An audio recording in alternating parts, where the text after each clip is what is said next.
I'd like to welcome you on behalf of Kilmainham Inchicore Heritage Group. My name is Francis Thackaberry.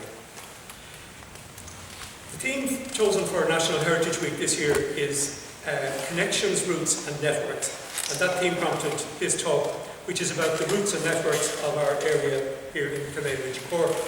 It's the position of the area in relation to the various natural and man-made roots and networks that explains why and how people have settled and developed this area over the last 1400 years or so. So the talk is essentially a run-through of some of the history of the area, but through the lens of the connections and roots and networks that link this area to the city of Dublin to our east and to a good part of the rest of Ireland to our west.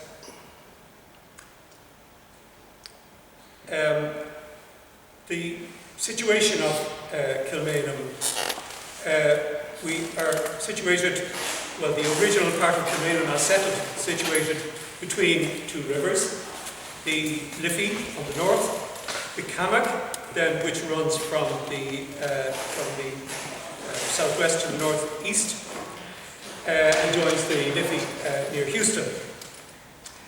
The earliest settlers lived on a ridge of high ground, the Escarriada, that runs really from Christchurch in medieval Dublin right across the country to the west of Ireland.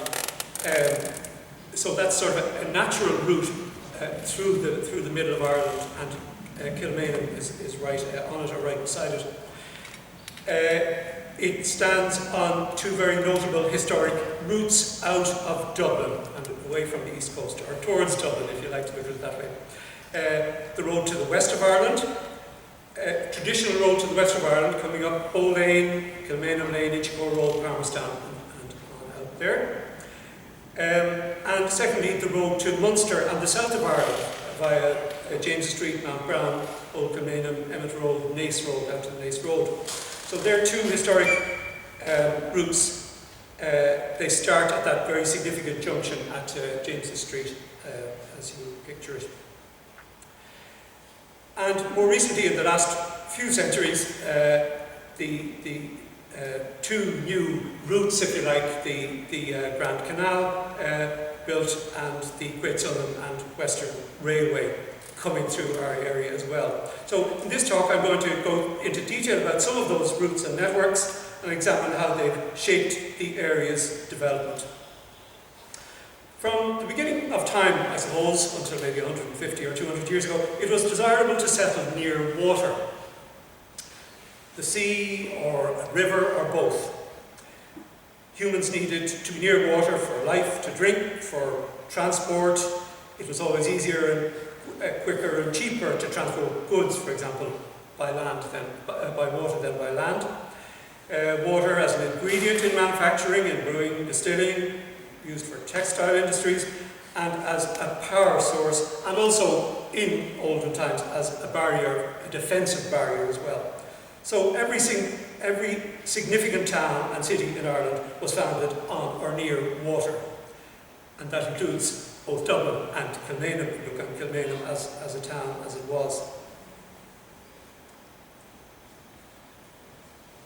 A book called Kilmainham, The History of a Settlement Older Than Dublin makes a strong case for Kilmainham being an older settlement than Dublin City. In fact, Kilmainham was inhabited before the Vikings ever set foot in Dublin City. St. Minan, after whom the area is named, lived here in the 6th and 7th centuries. He was a contemporary of St. Kevin of Glendalough, and he had a monastery somewhere on or near the site that we now call Bully's Acre, within the grounds of the Royal Hospital of Kilmainham. There's Michael's interpretation of what St. Minan might have looked like. And beside that is the stone shaft within Bully's Acre, which you can see today, and it's said to mark the site of St. Minan's Monastery. Though the shaft has been moved over the years, it's been buried and damaged, so nobody is certain about that.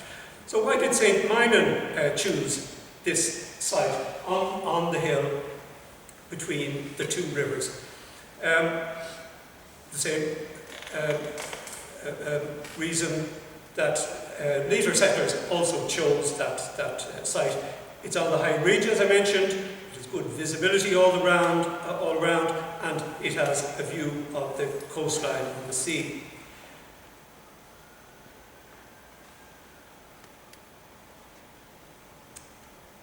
Now, our area is also situated between two of the great ancient routes of Ireland. You've probably heard of the Slieve Mór, the route that goes from Dublin over the Escar-Riada to the west of Ireland, and the Slieve Dála, which is the road that goes down towards Munster and Limerick. You probably can't see that very well, but that's the Slieve Mór going to the west, and Slieve Dála going south down towards Limerick. And they originate two sides of the original settlement of Kilmainham. These monastic settlements, they weren't just religious houses, they were villages, the villages of pre-Viking Ireland. The settlement included tenant farmers and lay people, and they were places of hospitality or hostels for travellers, and they derived some of their income from accommodating travellers. So being on these two routes was central to settling, to the settlers who settled on this monastic site. There tended to be a network of monastic settlements along the travel routes, and religious and people moved around that network. So St. Minan founded his settlement, his village, on the highland between the two rivers, as already mentioned. All was set to change for the monastery in the first half of the 9th century, maybe 200 years after St. Minan settled here, with the arrival of the Vikings, who probably raided the monastery first and then occupied it as their own. The scholars now believe that the Vikings are likely to have sailed up the Liffey, captured Kilmainham, before they founded Dublin back to the east, back towards the sea, because being on this hill was of strategic importance. And that was their pattern of settlement in other places and on other monastic sites, actually, in Ireland and in Britain.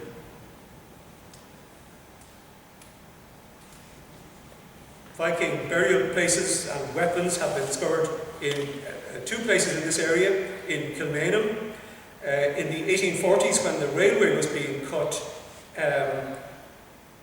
on the north end of Bully's some of Bully's was taken over for the railway to make the cutting. When you cross the South Circular Road there near St. John's Road, you're walking over the railway. So in the digging out for the railway, Viking remains were found. And they were also found at Island Bridge when the Memorial Gardens were being built in the 1930s. That photograph is from the 1930s.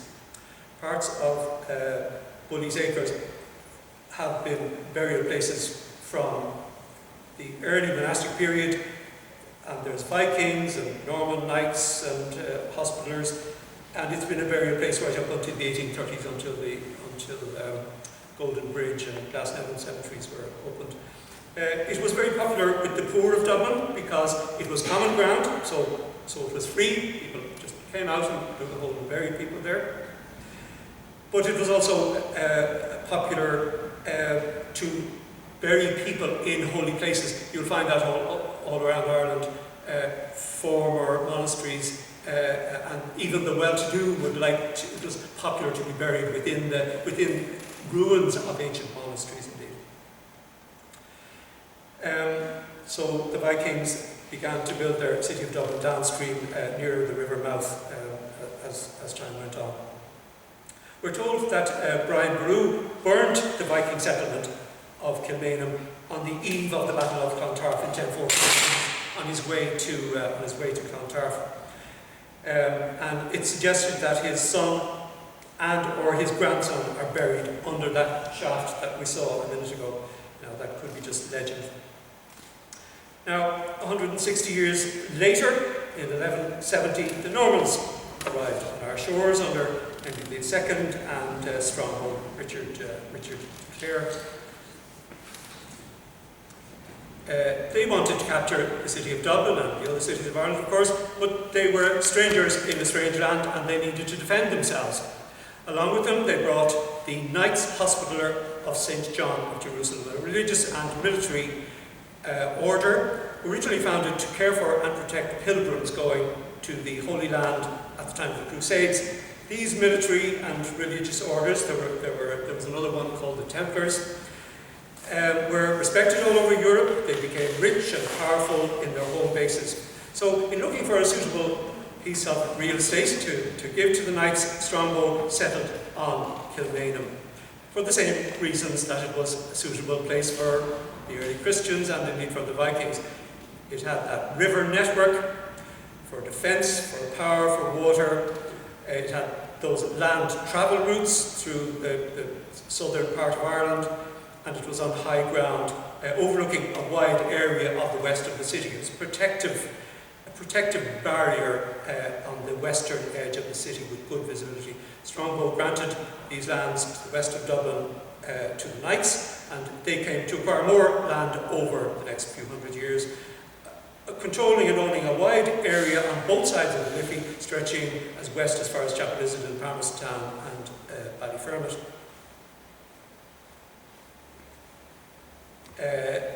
The Kilmainham Priory was the headquarters of the Knights Hospitaller in Ireland, and being able to access their other castles and properties around Ireland was important.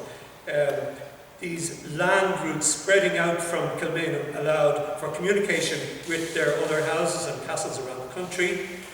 A document called the Register of Kilmainham survives, and it gives a detailed description of life within the priory in the period 1326 to 1349.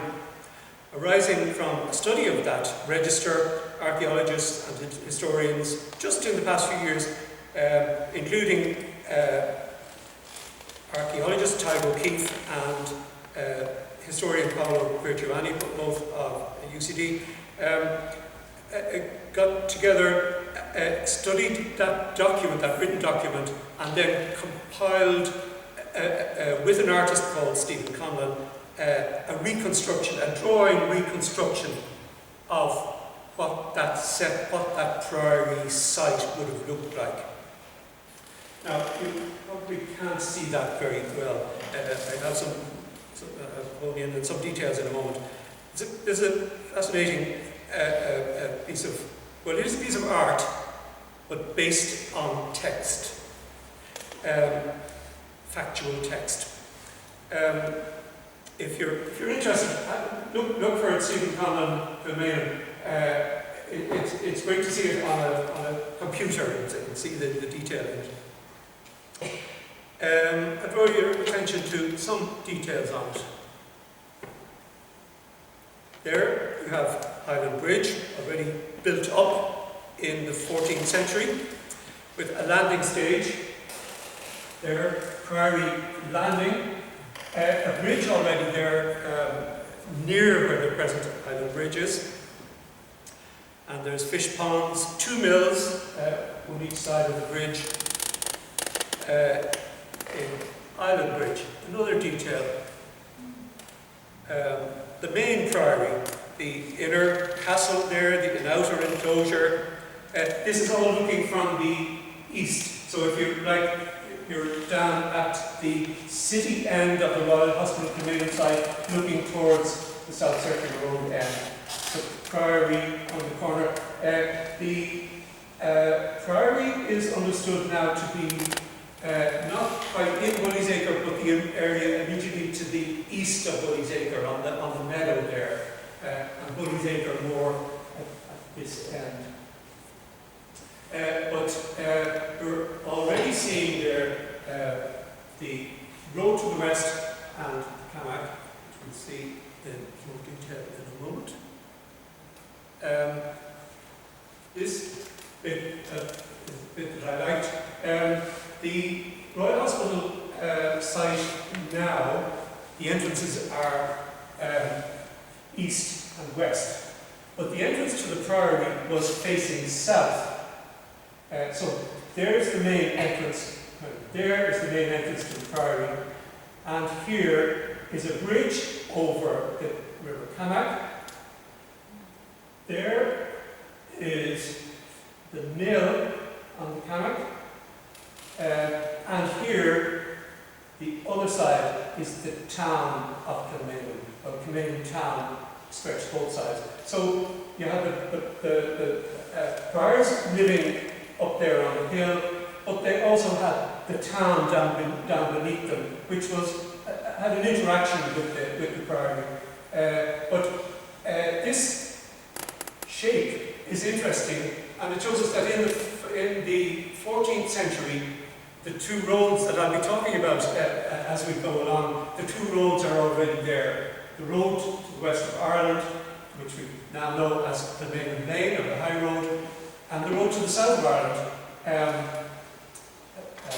coming from Mount Brown, Old Kilmainham, Emmet Road, going on out to the west. Going on west and then south through Munster. One interesting thing I see here is that there's Kilmainham Mill, the mill that we now know as Kilmainham Mill there, and there's another mill further west, and I'll be talking about that in more detail in a minute. But it's interesting to see, which I only found out in researching this talk, that the mill that I know as Hibernian Mill dates back to the priory, to the Roman times. What does that look like nowadays? That's what it looks like. That's that bridge that we saw linking the priory on that side of the Camach and the town of Kilmainham on this side. Is Kelly here? Kelly sent me this photograph yesterday. She knew I was interested in Kieran's place. I've speculated since I started researching this area that the bridge at Kieran's Place has been there for 700 or 800 years, and somebody in Dublin City Council agrees with me. The bridge has just been replaced, and they put a sign on it. Was that straight off the press? Did that just happen yesterday? Yeah. So current news. Sorry, who was Curtis? I don't know. I think there's a possibility that there was a landowner in the area called Kerins, and it may be a corruption of that. The sign there, you can't read it, says Kerins Bridge, formerly known as Town Bridge, earliest bridge built circa the 13th century, current bridge built 1950, refurbished 2020, and you're seeing it there on the left. Now, and Kilmainham Town, and there's what we now see as that position of Kilmainham Town.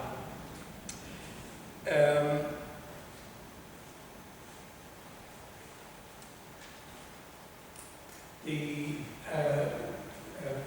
Kieran's Place comes into the left over here somewhere, and I've done, some of you may have been on a walking tour, I've done this area. The town was really where this road widens out. The building line goes in just past Dublin Providers, and it widens out, and that was a sort of a town square. It's not really visible now, except in that building line. It's interesting that the building line survives for hundreds of years. The dramatic end came to the priory with the Reformation. Henry VIII dissolved all the religious houses in Ireland and confiscated their lands and properties, a land grab by the Crown because the religious orders were getting too powerful for Henry VIII. The Kilmainham Priory was the last Irish religious house to be surrendered to the Crown in 1541, and it was also one of the richest. At the dissolution, an extent or inventory was prepared to list what the Crown was getting, and it refers to a double mill on the Liffey, we've seen there at Island Bridge, and here on the south side of the house, the priory, a fulling mill, a cloth mill, between the house, that is the priory, and the stream called the Camach. and that's what we take to be the site of the present Kilmainham Mill, which is actually dated from the 1820s, but mentioned here as the same site in 1541. After the dissolution, the castle was used as a summer residence by the Lord Deputy. It was healthier than living in the dirty city centre in Dublin Castle. The move of the court every summer from Dublin Castle to the castle in Kilmainham was done by boat to Island Bridge, that landing that I mentioned earlier, rather than via the dirty laneways, coming up through the dirty laneways of the city, regarded as unhealthy.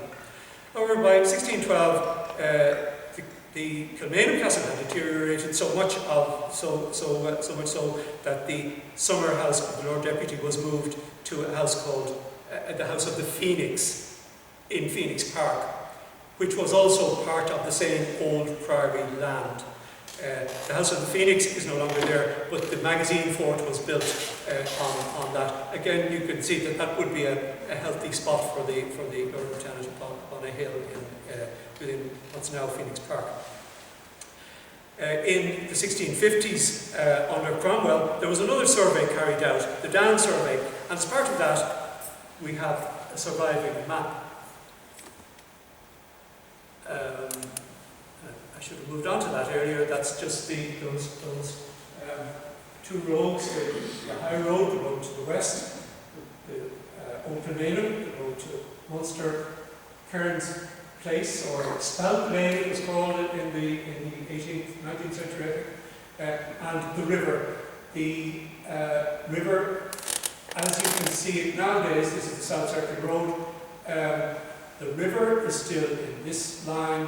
This was a mill race. That's an artificial piece of river cut off to run into a mill, to serve a mill, and then the two streams joined together on that. And the photograph there of the mill taken before the restoration was complete.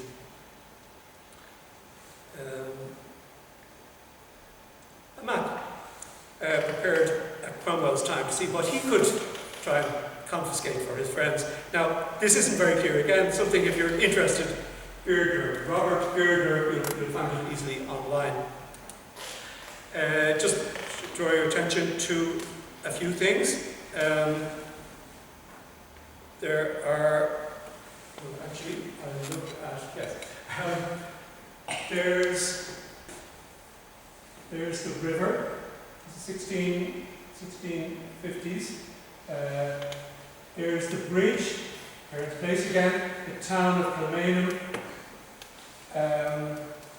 and here's the road. They don't have the road to the south, they don't have Old Kilmainham, they have the Kilmainham village, but not the road. But they do have the road to the north of the canal, here, and it has to cut off. This would be the present,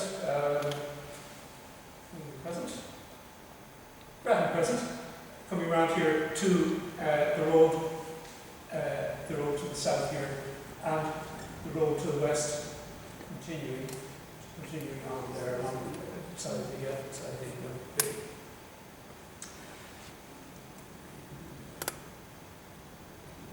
There's sort of a close-up of that Kilmainham part. I'm not sure what happened to the original Girdler maps. I understand that they didn't have photocopiers in those days, or mobile phones, but these are copies of the original Girdler map that people made, because this one is dated it's dated like about 100 years after he made it. And that's just a detail of the last map. We saw there's a lovely little, and you'd have to again see this online, the bridge, as I say, at Cairns Place, and two mills, Mount Brown Mill, Faulkner's Mill down there, and Kilmainham Mill. And you can't see it there, but there's a little wheel to indicate the water wheel along the river. And that's another version of the map. I'm not quite sure what this word is. It's something like the ruin of Kilmainham. But on this version, they've actually sort of embellished it a little bit to show what the castle might have looked like. And there's there's the bridge at Island Bridge.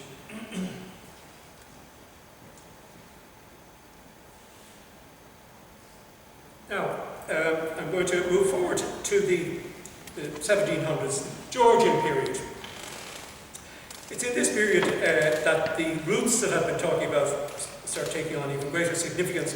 We associate the Georgian period with architecture, Dublin's great houses and public buildings, but they were just one symptom of what the 18th century was all about, the 1700s. The Georgian era was about expansion, changing from a subsistence and barter economy to a money and a for-profit economy, and increasing trade and wealth for the minority, obviously. This was a time of relative peace after 1690, after the Battle of the Boyne. Ireland's population and Dublin's population was starting to grow. With this peace came the possibility that Dublin could spread out beyond its medieval walls, didn't have to defend itself anymore. When it was a compact city inside walls, all classes of people lived and worked together. Artisans and aldermen and industries and abattoirs and all sorts of unhealthy things had to coexist within the walls of the city.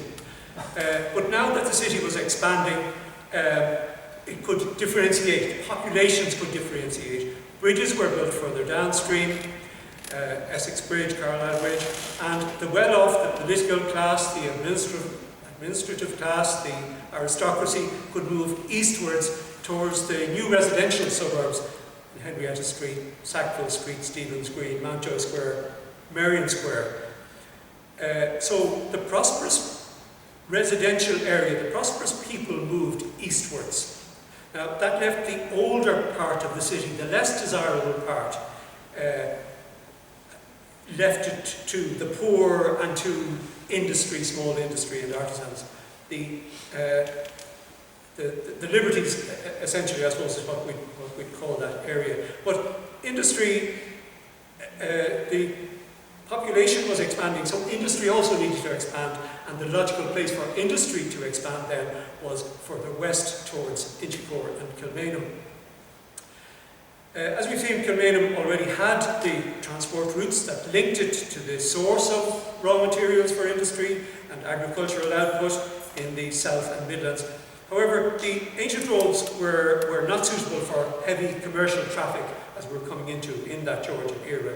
So improved communications were considered vital, both to facilitate trade in an expanding economy, as well as for military and security reasons. Up until now, road building and maintenance was under local control, financed from local taxes by grand juries, the county councils of their day.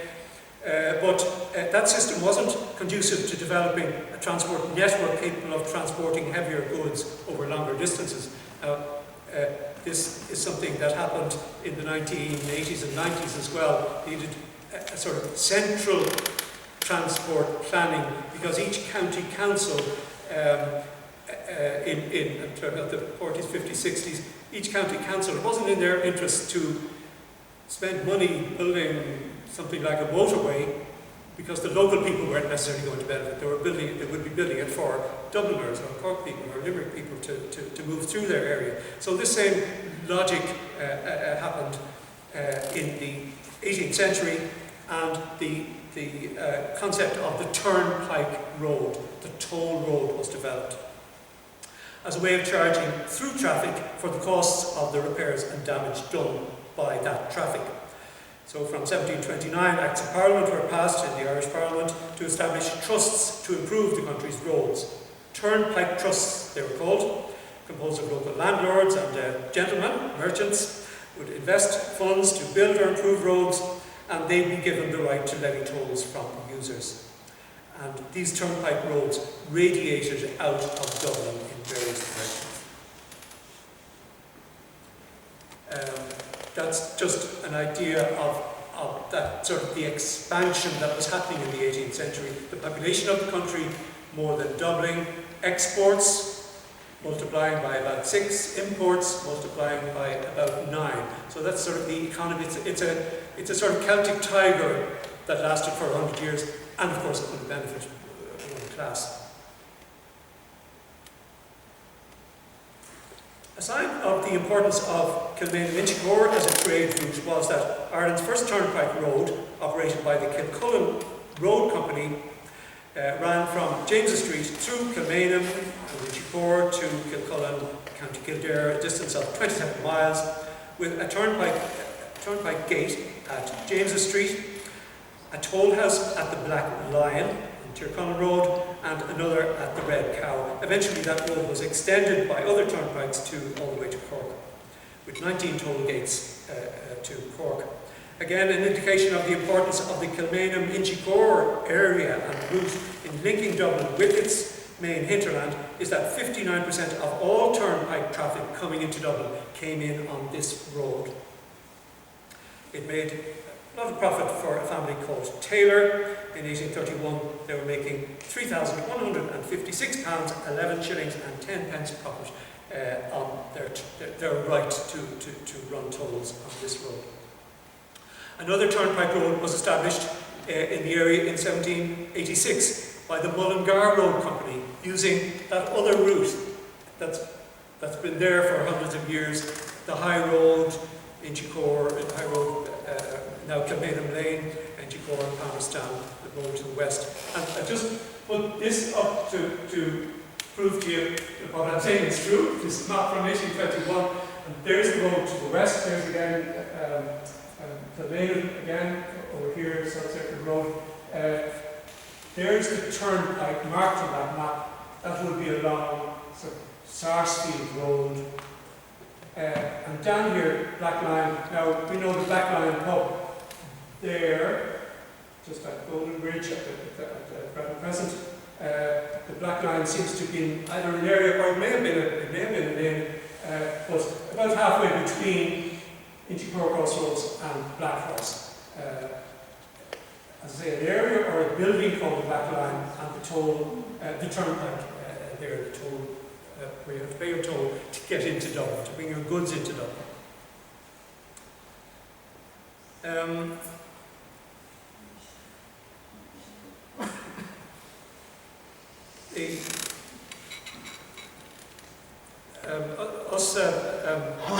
love to complain about the state of roads, and this turnpike came in for criticism. You won't be able to read that, I'll just read it for you. A year after the Mullingar Turnpike was formed, this is a complaint in the Freeman's Journal, I think. So a year after the road formed, but yet not the least steps have been taken to remove or remedy the desperate situation in which the passage leading from Bow Bridge to Gallows Hill is where Kilmainham Jail now is. On the south side of this road near Kilmainham, there is a very great precipice, and not the least wall or barrier to guide the eye or protect the unfortunate horse or the still more unfortunate carrier, two of whom, within the last 12 months, have lost their means of support by their horses tumbling down and were constrained to sell their miserable animals to the carrion butcher. As you know, if you walk along the high road to Kilmainham Lane, a very steep precipice down here, so that somewhere along that lane that complaint is being made. No barrier, the turnpike people are taking their profits, but they're not doing enough to the roads, for the roads. Another development happening at the same time as the toll roads was the canal building. Roads were still slow for long distances and not suitable for heavy goods. Water was still cheaper and faster. Canal mania was part of the Industrial Revolution, and it was sweeping Britain and Europe and Dublin wanted to get in on the action. The people who ran Dublin, the elite who ran Dublin, they wanted to be as good. If it's happening in London or happening in Paris, then they want it here. The first proposal for a canal came in 1715, the first Navigation Act. Shows an interesting attitude to the middle of Ireland here on this, quoting from the 1750 Act. 1715 Act to create a canal, which it didn't actually happen at that time, as we know. It takes us a long time to get around to do something after it's been planned. Attitude to the Midlands, which I found interesting. The great tracts of bogs and fenny, waste ground, which encumber the midland part of this kingdom, are not only lost and useless to the owners, unpassable and inaccessible in themselves, but a bar and a hindrance to the inland commerce of the habitable remainder, a retreat and harbour for malefactors, and an occasion of a corrupt air to the prejudice of the health and lives of the inhabitants of the territories adjacent. So there is a feeling there that putting the canal, yes, it will give us a means of transport, but it will also sort of open up those dangerous midlands where awful people seem to lurk, or that was the understanding.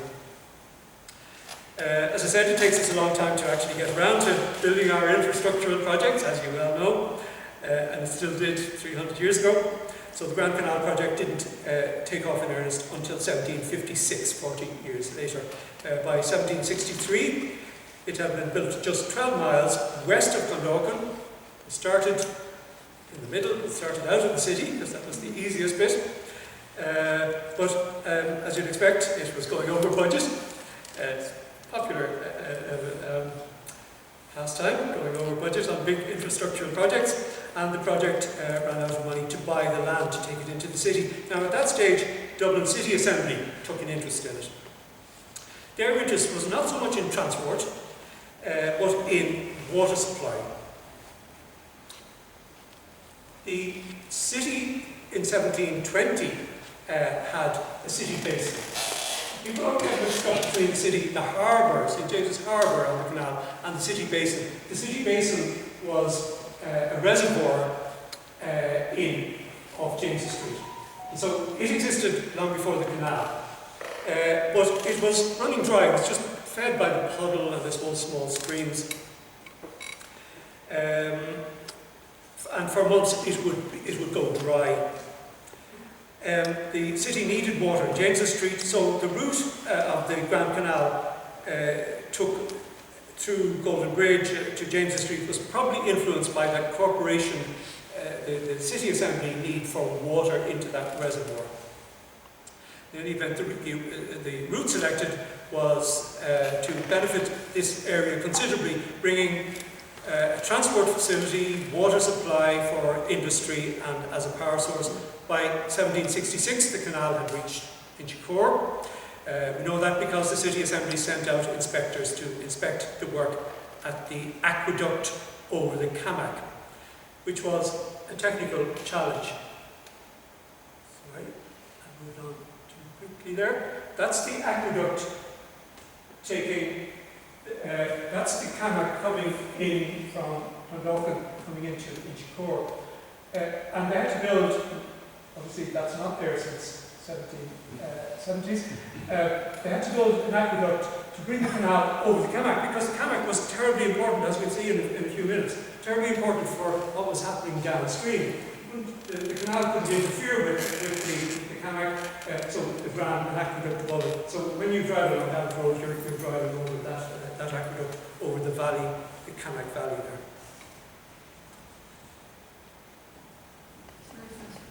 Where was the basin? It was, well, do you know where St James's, the canal harbour was? It was here. So it was, the canal is not that map because it's 1756. The canal was coming along here, supplying water in there, and then turned, and the harbour would be just about there. Where's St James's Church to that? What was that? Where's St James's Church to that? The site of St James's Church? It would be a bit beyond that, I think. I thought it would be on that the curve there of that street. Actually, sorry, is this? There's the workhouse. Sorry, this is James Street. So the St James Church would be over here.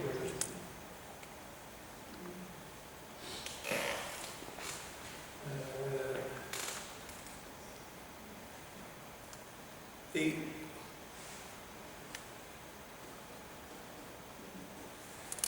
Now, the development of the canal would be the subject of a full talk, so I'm not going to go into it. Just have time here to mention the time scale. It reached the first lock at Shure Road in 1773, when the lock was opened to much fanfare by the Lord Lieutenant, Lord Harcourt. In 1777, the canal was supplying water to the city basin, we saw a moment ago, and in 1779, the canal was opened to the public. But initially, just for 12 miles out of the city, it gradually progressed to Monster Evan, 1786, Athy, 1791, and finally the Shannon in 1804. The significance of the canal to the area is that it facilitated new mills and industries by the ability to bring raw materials quickly and cheaply and send out goods around the country. Now, I'm going to talk a bit about the mills and the industrialisation of the area. There were 6 mills in this area, which makes it the most and earliest industrialised area in Dublin, I think. 4 mills on the Cammack, paper mills near Blackhorse, Hibernian Mill, Kilmainham Mill, and Mount Brown Mill, and 2 mills on the canal, Mount Shannon and Harcourt Mills.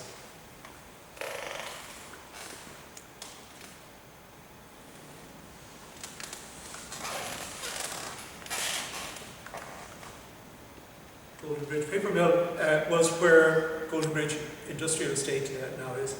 Well, it's called Inchicore Industrial Estate. It's actually called Golden Bridge Industrial Estate. Come on to Hibernian Mills. Next mill downstream after that paper mill was Hibernian Mills. And I mentioned it as being on that common artistic representation. I mentioned it as being the distant one off to the west.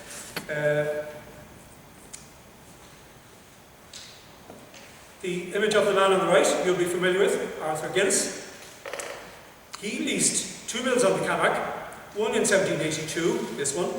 That image there is from 1860s, so it was Samuel Davis, but this was Arthur Guinness's mill, 1782, and he leased Kilmainham Mill in 1788.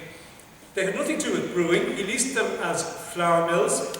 In this period, the Dublin Directory lists the company as Guinness, written there, Guinness, Arthur and Company, brewers and flour factors, 1 James's Gate.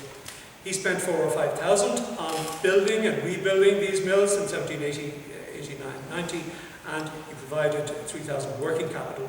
Arthur II took over the mills in 1803 when Arthur Sr. died, and we're told that the flour business contributed 25% of both the turnover and the profits of the company in 1805, 1806. So at that time, flour was a very significant part of the Guinness empire.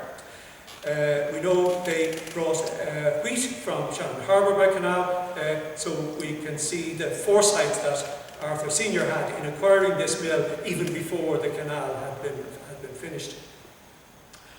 Now, sadly for the Guinnesses, the mill was destroyed by fire in 1807. They continued milling elsewhere and put the Hibernian site up for sale, and this is a sale notice which is interesting.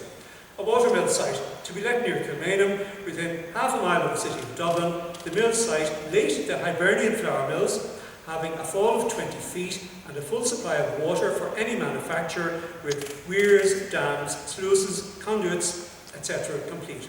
There is a large quantity of building materials on the spot, and a considerable part of the walls are now standing. After the fire, any person taking the concern can have from 3 to 12 acres of land with a new stable and several tenements for workmen. Apply at the premises or at Messrs. Guinness, James's Gate. Interesting there, several tenements for workmen. 100 years later, the Guinness company and some Guinness family members were interested in housing, and you know the Ivy Trust and that sort of thing. But this mill of theirs had some, now there were probably hovels at the time. There wouldn't have been that much housing in at that distance out from the city, and it's even a distance out from Kilmainham town. So Guinness had some tenements for workmen before 1800. Now, that offer was taken up by the Willans family, brothers Obadiah, Peter, John and William, sons of a man called Obadiah Willans, who ran a woolen manufacturer in Leeds. They built a very large concern which opened in 1812. They took advantage of the removal of trade barriers in wool, which the Act of Union brought about because it was creating a single market, I suppose, within the Union. In the 1820s and 1830s, they were employing 500 people in Inchicore. So this is really the beginning of the sort of industrial revolution coming to Inchicore. We're often sort of told that the Industrial Revolution didn't really come to Ireland. Well, it did. It came to the northeast of Ireland, and as I say, it certainly came to Inchicore.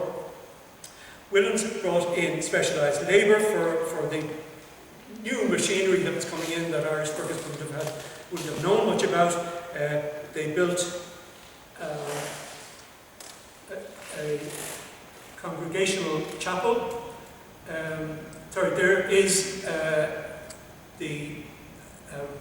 those metropolitan apartments there on Inchicore Road. They incorporate some old walls from this Hibernian mill, and beside them is still, that building there is the miller's house.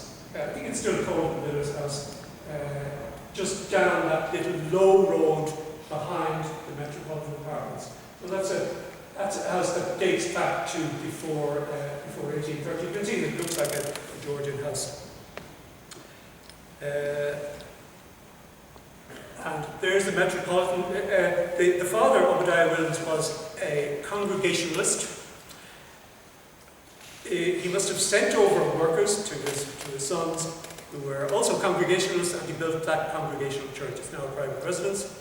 And he also built 15 houses. This is an early example of, in Ireland, I would think, of an industrialist building houses to accommodate the workers. Albeit terrace, it's still there along the Inchicore Road.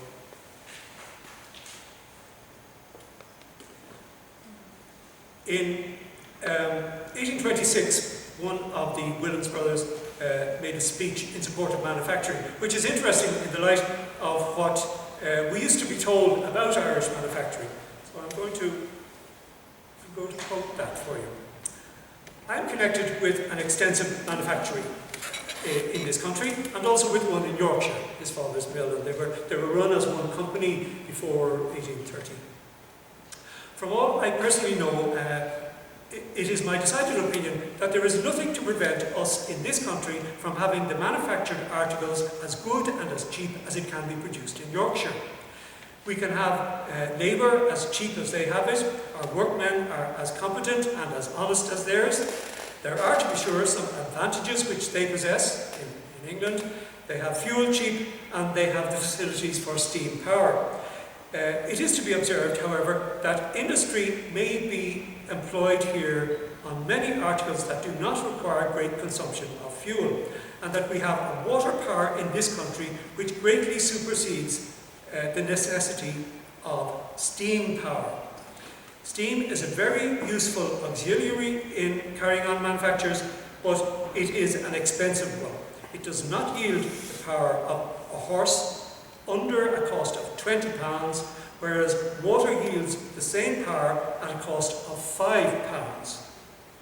So that's interesting. It sort of contradicts the view that certainly I was given when I was going to school, that Ireland wasn't suitable for industry. Because we didn't have coal, I was told that we didn't have those natural resources. And there's an Englishman running a factory here in Inchicore, saying, well, we've running water. We had the River Cannock, and that was his power. When I set out to prepare this talk, I intended to talk about the railway network, which brought huge employment and housing to Inchicore. But I came to realise early on that it would take a whole series of talks to cover the whole sort of history of, to come forward into the 19th and 20th century. That will be for some other talk, some other date. To summarise though about the railway, the Great Southern and Western Railway arrived in this area, terminating in Houston Station in the 1840s with the terminus at King's Bridge, and the railway works in Inchicore, which came at its height to employ 1,200 workers servicing a network of 500 miles of railway. So that was the next phase of industrial development in this area, and the next phase of settlement, because most of the buildings that you see around you now in Inchicore are sort of post 1840, and quite a few from the end of the 1800s and early 1900s. Just an idea of the population change over the period that I've been talking about. There's population of Dublin increasing from before 1700 from 45,000 to 1861, 254,000. And there's some figures for Kilmainham. Now, those figures aren't really compatible because they're taken from totally different sources, and the areas they cover are different. But just that civil survey taken in 1659 has Old Kilmainham, that old town that we've seen a few times there, 130 people in Old Kilmainham. A reverend carried out a parish census in 1798, and he lists Kilmainham was then part of St. James's Parish, so he just lists Kilmainham Road and town as having 492. So a sizable number of people living in Kilmainham in that period when Arthur Guinness was developing his flour mill, and in the later period when the Willenses were developing theirs. And then by the real census, a proper census as we now know it, 1761, of course, the area had become a suburb, and it's divided into those different townlands. Golden Bridge North, 200 people. Inchicore North, which is north of the railway line, 189 people. Inchicore South, which is really what we now call Inchicore Village, and the housing connected with the railway, 784. Golden Bridge Town, which we don't really recognise. There was a Golden Bridge Town, but and that is a hugely inflated figure because, of course, it includes this very building and the whole network of building in Richmond Barracks. So, of that 2,600, it's possible that, I don't know, 2,000 of them may have been soldiers, but the barracks here developed a village. So there was a Golden Bridge village near here before there was ever any Inchicore village, when Inchicore was just a rural area. So Golden Bridge Town, 2,600, Island Bridge Town, 175, and Kilmainham Town didn't grow very much because the expansion was moving on out to Inchicore by the 1760s, 602.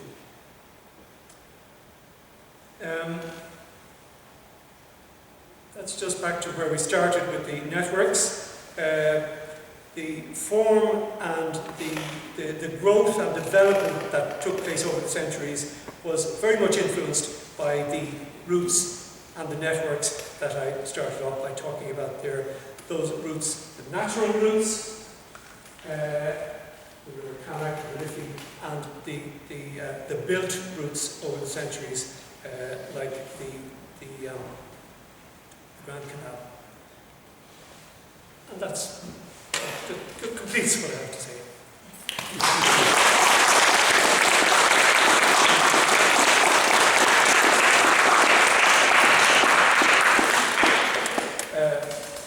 Thank yous there to the local authorities' water programme that provided some funding for our two events for Heritage Week. Unfortunately, the second event is booked up. It's a walk along the River Cannock. Some more talk some more detail of what we talked about there. It filled up very quickly. Richmond Barracks are hosting us. Department of History, UCD, where I'm carrying out my research. and National Heritage Week, and thank you all very much for listening. There's some of the sources that I've used. There's some fascinating maps I've just put at the very bottom. If you're interested in maps and in looking at old maps, put in search UCD Old Maps of Dublin. That's the actual address there at the bottom. And some fascinating collections of maps, and that's the source of all of those maps that you've seen there tonight. Any questions or comments? Yes? You showed a map there of the Church of St. McColmac, I think it was, after the Kilmainham plot, I think. I don't know if you spotted it or if you... Yeah. It's different from St. Magnan, I think, is it? Yes, it is. It's north of the Liffey, I think. Is it? Yeah, that was back again. No, the other one, the previous one to that. Before that. Yeah. What's it? Is it Moshamok? No, actually, Moshamok. So that is north. That bridge there is not our main bridge. That's Island Bridge. So that's over in what's now Phoenix Park. The Phoenix Park area. Okay. It's interesting that we have two great sort of heritage sites in our area, Phoenix Park and the Royal Hospital. And so we probably owe those now to the fact that the Priory was there and they were kept in single ownership for hundreds of years. And that's what gives us the Duke of Ormond, in allocating this land out, gave 60 acres for the Royal Hospital and whatever, a few hundred acres for a Royal Park on the Kilmainham Priory lands north of the river. And that's what gives us Phoenix